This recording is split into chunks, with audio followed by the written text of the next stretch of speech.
Mkuu wa mkoa yuko hapa kwa niaba ya serikali kuhakikisha kwamba anaungana na wanafamilia katika kuhakikisha kwamba taratibu zote za ndugu Joseph Abdalla Meza kuwasili mwili wake hapa nyumbani zinakamilika.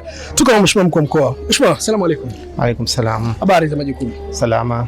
Na Mheshimiwa, leo umeweza kuungana na wanafamilia pamoja na wananchi wote Zanzibar ambao waliweza kujitokeza katika kumsindikiza ndugu yetu, na unamzungumziaje kwa ujumla Joseph Abdalla Meza? Kwa kweli mzee Meza alikuwa ni mzee wetu, ni mlezi. Mzee Meza nimefanya naye kazi katika maeneo mengi. Alikuwa ni mwalimu, mtu mwenye kupenda watu, mtu mwenye kuongoza watu, lakini pia ni mtu mcheshi, mtu mwenye masahara mengi kwa vijana na kuongoza kile ambacho kilichokuwa sahihi. Kiukweli mzee Meza alikuwa ni hazina ya maarifa. Ni mtu mwajibikaji ambaye asiyochoka na kukufunza wewe kwamba uweze kupenda kazi. Lakini sitoshe, mzee Meza alikuwa ni mtu mwenye kukujenga na kuhakikisha kwamba kijana unakuwa kwenye maarifa, maadili pamoja na maono ya kuipenda na kuisaidia nchi yako.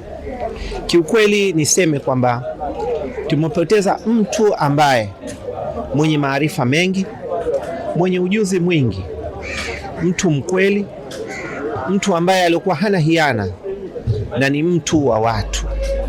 Pengo lake kwa ukweli, sisi vijana ambao tuliokuwa tuko karibu yake tunasema tumepoteza mtu mahiri na hatutoweza kupata mtu mbadala wake mpaka sasa.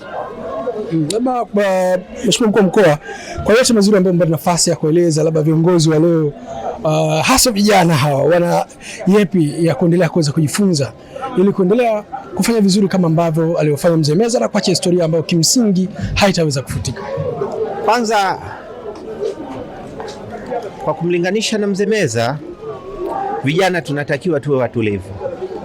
Mzee Meza alikuwa ni mtulivu, vijana tunaomba wawe watulivu. Mzee Meza alikuwa ni mkweli, ni mtu ambaye alikuwa hana tamaa, mtu mwenye kupenda nchi yake. Kwa hivyo vijana tunaomba kwamba wawe wakweli, wawe wazalendo, wasiwe na tamaa, wapende kufanya kazi na wawe na maadili mema ambayo yaliyokuwa yanaweza kuisaidia nchi na jamii yetu. Nikushukuru sana. Asante sana.